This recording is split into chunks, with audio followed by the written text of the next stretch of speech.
This workshop is designed for those who work in a classroom, in an educational setting. Could I get a quick show of hands? Who is a teacher or who works at an educational institution? Excellent, fantastic. This is specifically for you. As you saw in the last workshop, there are challenges with AI in the classroom, both in how you as educators can best use it and how do you keep your students from using AI to make themselves clueless, incompetent. If you're a teacher, you need to know that AI tools can both help you and lessons that you're trying to pass on to your students. So for the next 20 minutes, I'm going to demonstrate a few things that you can do, a few tools that you can use, things that I think every teacher should know in an age of an AI. At the end, I'm going to share with you a type of assignment that we've been using at one of our universities for the last 18 months or so. It not only protects against academic dishonesty by students who use GPT-generated text, but it also adds a layer of critical thinking. It's using AI to let AI do what it does best and let humans do what only humans can do. So we have that to look forward to.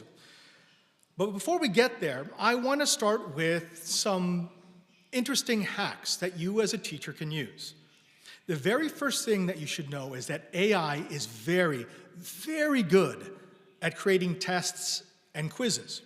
Now, in this case, I'm going to ask it to create a 5-question test about the book The Catcher in the Rye, a piece of classic literature. You can even ask GPT to create a printable worksheet and an answer key.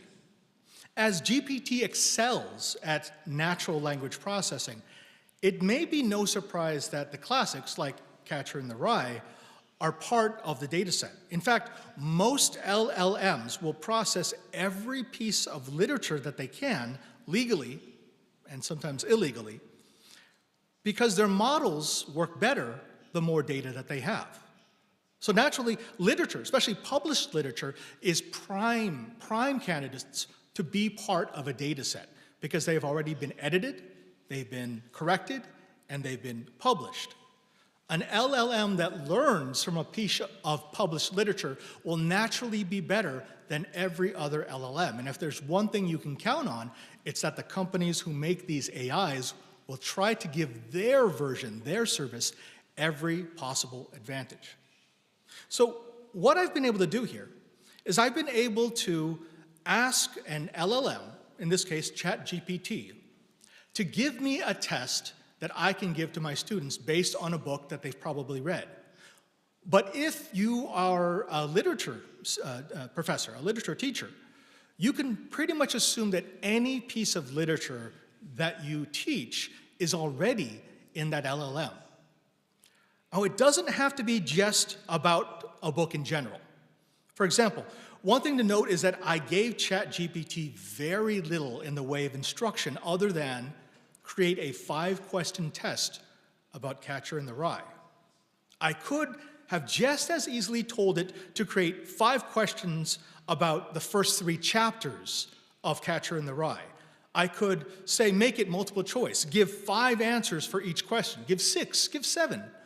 I can set the parameters, I can set the requirements for the response of ChatGPT. This flexibility allows you to customize your tests to focus on specific chapters or materials that you are currently teaching. You can even use it to focus on particular themes within the material that you're trying to pass on to your students. For example, I could have said, give me a 3-question essay-based test that talks about the psychosexual development of the main character in Catcher in the Rye. And ChatGPT or any other LLM would use what it knows about that book to create that for me. Now, a good teacher, of course, isn't going to just cut and paste, because we don't want teachers to cheat as students are cheating with AIs. But imagine how much easier it makes it for you to come up with lessons if you can have ChatGPT do the grunt work, to have it scour its data set, its database, for some of the minutiae, the details of what you're trying to pass on to your students. Now, it's not just for literature. You might be thinking to yourself, well, it makes sense that AI would be good at creating tests for literature, since literature is a good way to train AI models. But what if I need to teach it a different subject? Not a problem.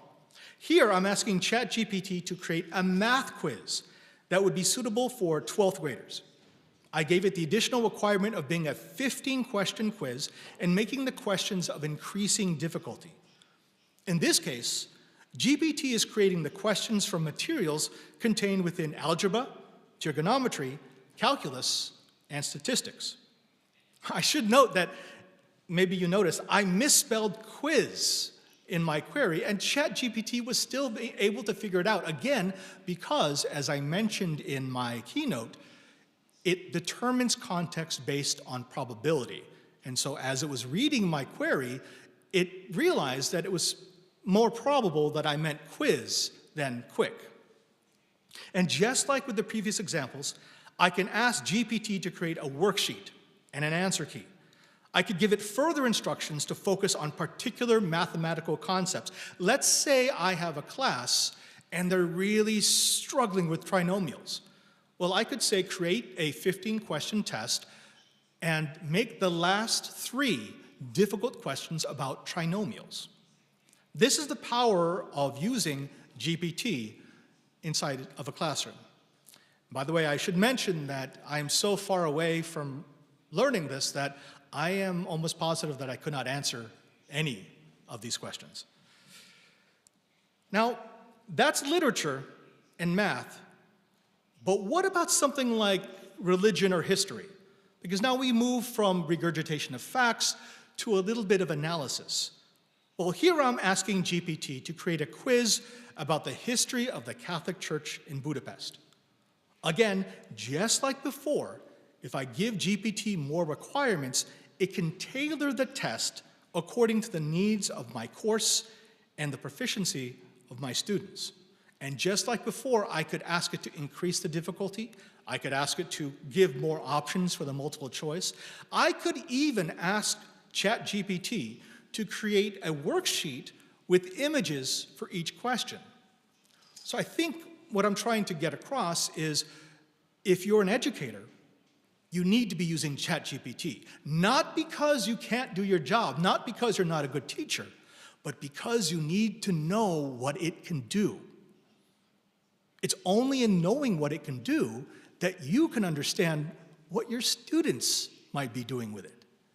It's very easy to say, we need to regulate this, we need to keep it out of the classroom because we need our students to actually learn rather than just typing something into their favorite AI. But unless you know what that AI does, how will you know if your students have used it? Unless you know what that AI is capable of doing, how will you know how to structure your lessons so that you are asking for more than what an AI can provide?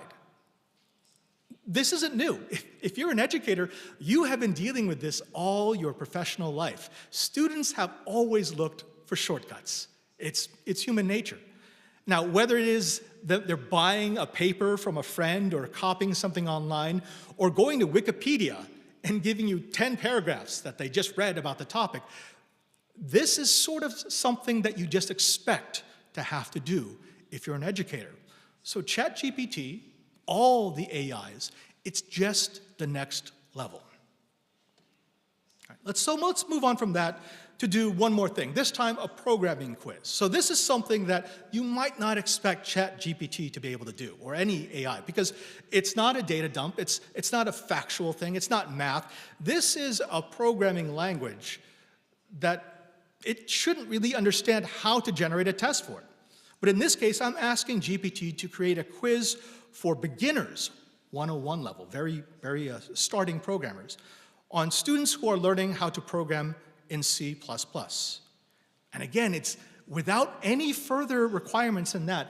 It has given me a quiz that I would personally have used when I was still teaching programming in the classroom. This is a great quiz. In fact, this is probably better than any of the quizzes I came up with.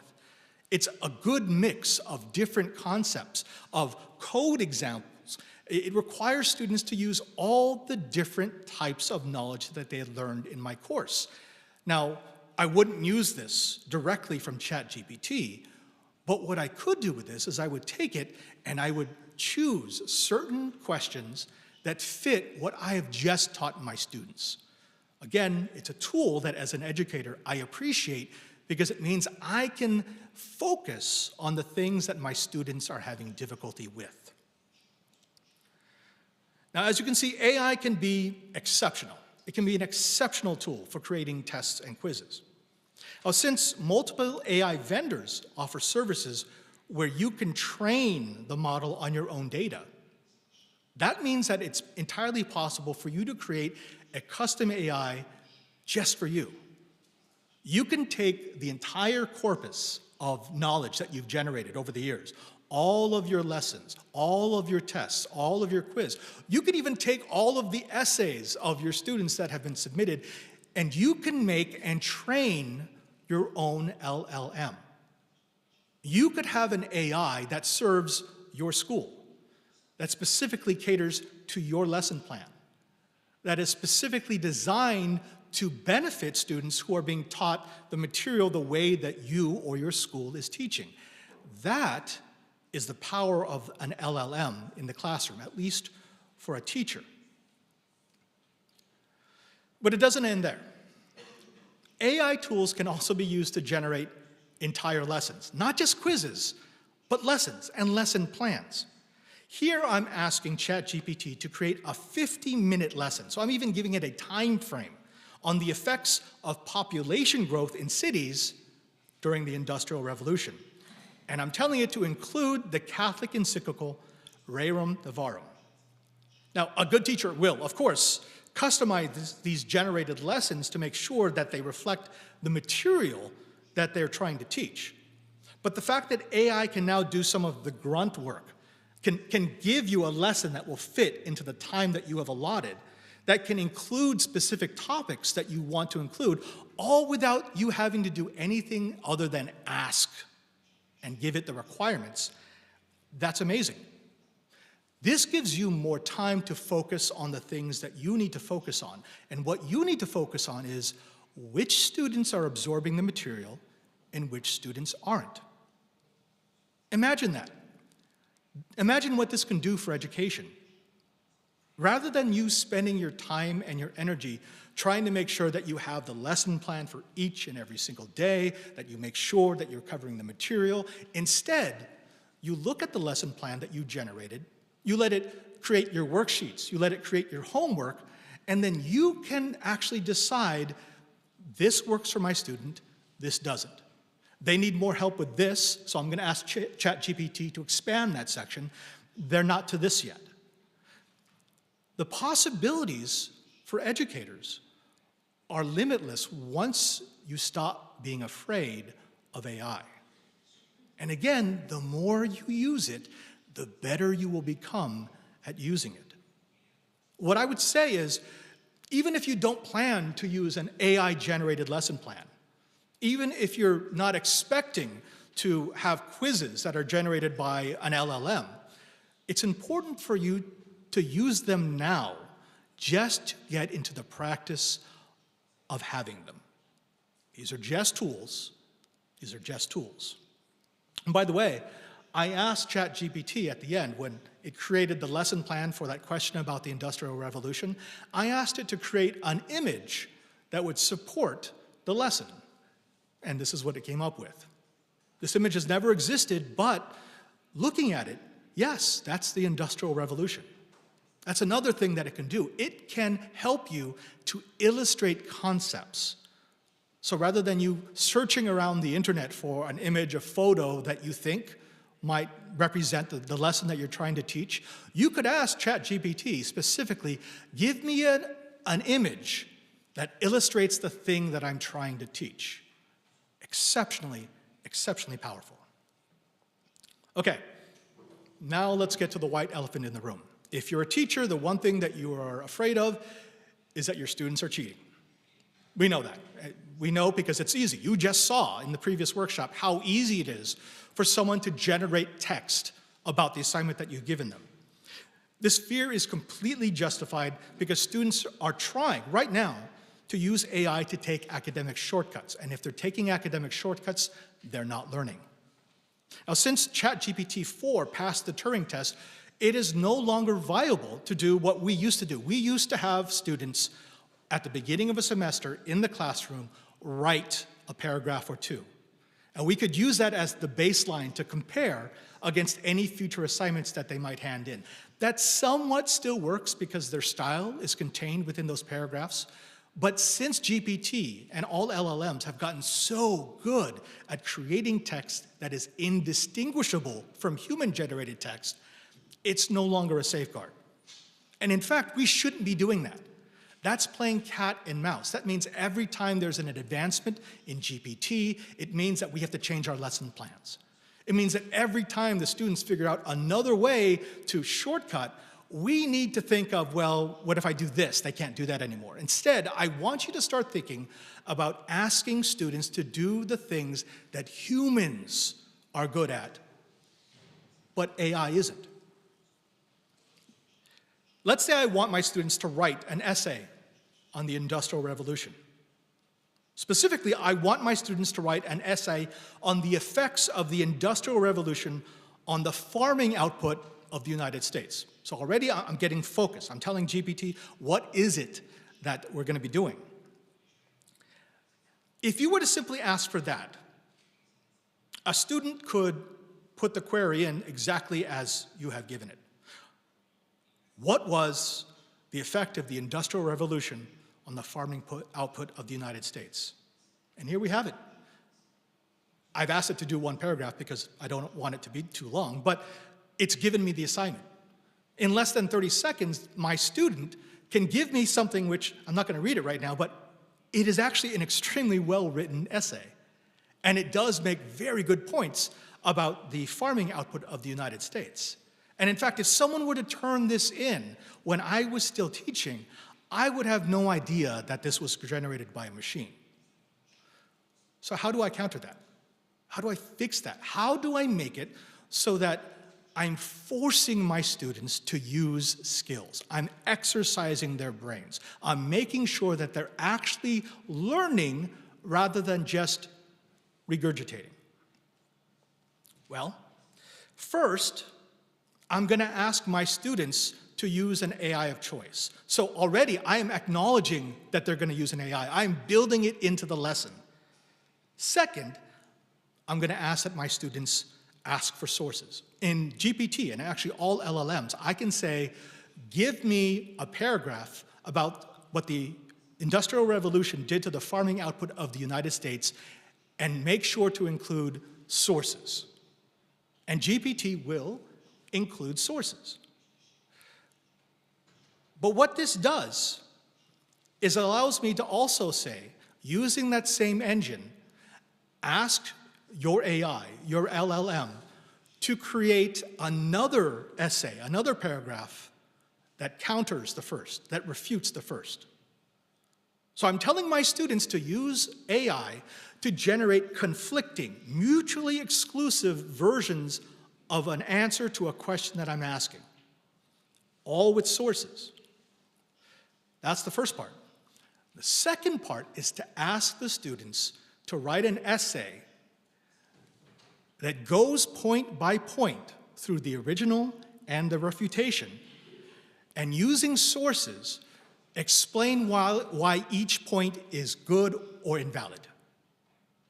Explain why the sentence from paragraph 1 makes more sense than the sentence from paragraph 2. Explain why the conclusion of paragraph 2 is stronger than paragraph 1. You see, while AI is extremely good at regurgitating, it's extremely good at finding facts, it's extremely good at finding sources, because that's just text, what it does not do well is critical thinking. And when you think about it, critical thinking is what you want your students to do. You don't want them just to be a database. You want them to be able to take facts. You want them to be able to take the things that you've been teaching them, and you want them to be able to analyze them. Sure, LLMs can do some of the analysis, but that analysis never sounds quite right. It always sounds forced.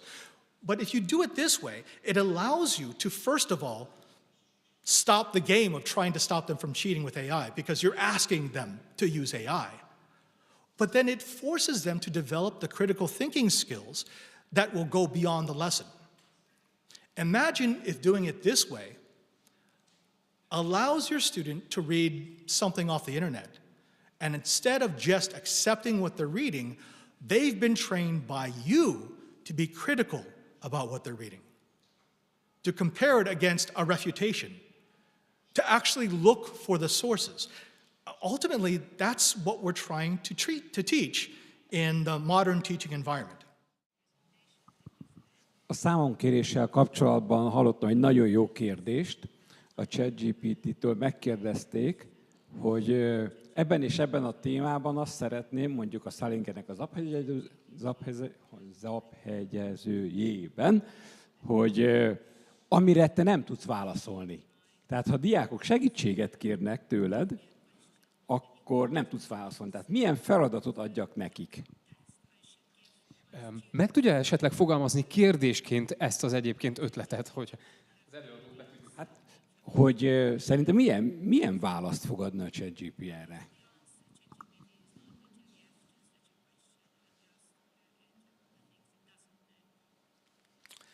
Okay, very good. Actually, very good question. This is what I referred to in my keynote when I talked about hallucinations. ChatGPT and all of the LLMs will never admit that they don't know. That they can't. That's not in their architecture. You'll never have an AI say, I cannot give you an answer for that. Instead, what they will do is they will look at statistical probabilities of what an answer might be. And that's why we have cases where people have generated an answer with an LLM. It sounds good. It might even include sources. But if you look, those sources aren't real. They don't exist. And the logic doesn't make any sense, but it sounds good. It sounds like human speech. It would be like listening to a politician who is trying to convince you that, no, you're a billionaire, and you know you're not a billionaire, but he's so convincing, maybe I'm a billionaire. If you ask ChatGPT a question that it does not know the answer to, what it will do is it will become creative. And this is normally the tell. This is how I know my students are using ChatGPT, because I've asked it a complicated question and it's giving me an answer that sounds too simple. That's what ChatGPT does. It just sounds good, but it has no substance. So if the question is, can I know that my student is using ChatGPT by the answer that they turn in for an assignment? Not really, unless you know how your student writes. If your student is an excellent student and they normally give very detailed answers, and suddenly the answer that they turn in is 3 points that sound excellent but contain no information, that was probably artificially generated. If your student is failing the course, and suddenly they turn in something that is sourced and kind of sounds like it makes sense, but it's just long and contains nothing, that was probably artificially created. So it's not a real answer to your question. It's just a way for you to start to get a feeling. Again, this is why it's important for you to use ChatGPT. When you make your assignments, put your questions into ChatGPT, put it into Gemini, put it into Copilot, and find out what an answer might sound like. And if the answer you get from your students matches or sounds close to what answer you're getting, there's a good chance that they're using an AI.